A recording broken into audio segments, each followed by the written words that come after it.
আসসালামু আলাইকুম। মাটি মূলত দুই রকম, একটা এঁটেল মাটি, একটা বেলে মাটি। এই দুই রকম মাটির মিশ্রণ যেটি সেইটি থেকে 3 নম্বর মাটি। এই দোআঁশ বেলে মাটি আর দোআঁশ এঁটেল মাটি। আর যে মাটিটা এঁটেল এবং বালি অর্ধেক অর্ধেক মিশল সেই মাটিটাকে বলা হয় দোআঁশ মাটি। আর যে মাটিতে এঁটেলের ভাগ বালির চাইতে বেশি সেই মাটিকে বলা হয় এঁটেল দোআঁশ মাটি। আর যে মাটিতে বালির ভাগ বেশি এঁটেলের ভাগ কম সেই মাটিকে বলা হয় এই বালি দোআঁশ মাটি। তাই মাটি মূলত 5 প্রকার, মানে এই দুই রকম মাটি ভাগ করতে করতে 5 রকম হয়ে গেছে। তাই সবচাইতে মাটি যে আটল মাটি, এঁটেল মাটিতে ফসল ভালো হয়। এই মাটিটা পানি ধারণ ক্ষমতা বেশি আর সারের পরিমাণ মাটিতে বেশি আটকে রাখে। তাই এঁটেল মাটিতে ফসল ভালো হয়, বিশেষ করে সব ধরনের ফসলই ভালো হয়।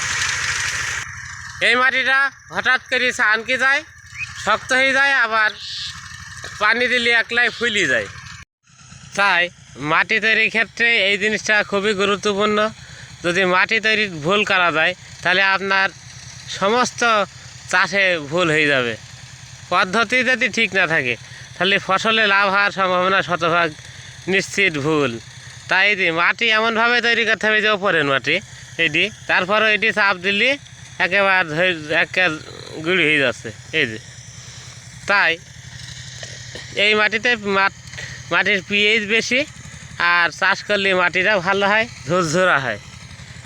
তাই মাটি চাষ করার ক্ষেত্রে অবশ্যই চাষিকে খেয়াল রাখতে হবে যে কীভাবে চাষ করলে জমির উর্বরতা শক্তি পায়, সার কম লাগে, আর সাথে পোকার আক্রমণ যাতে কম হয়, সেই সাথে ক্ষেতেরও জোর হয়। আসসালামু আলাইকুম। মাটি তৈরির ক্ষেত্রে যে জিনিসটা খুবই গুরুত্বপূর্ণ, জমিতে রস থাকলে মাটি আটা হয় এবং মুইটো মারলে সেই মুইটো মারলে জমি যায়, আর শক্ত হলে চাষ করার সময় ভাঙে না।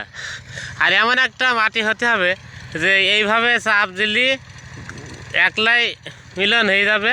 এইটি আছে গা চাষের উপযুক্ত জমি, বিশেষ করে ভুট্টা লাগানোর জন্যে। এই যে ভিতরে যে একেবারে ভেঙে যাচ্ছে।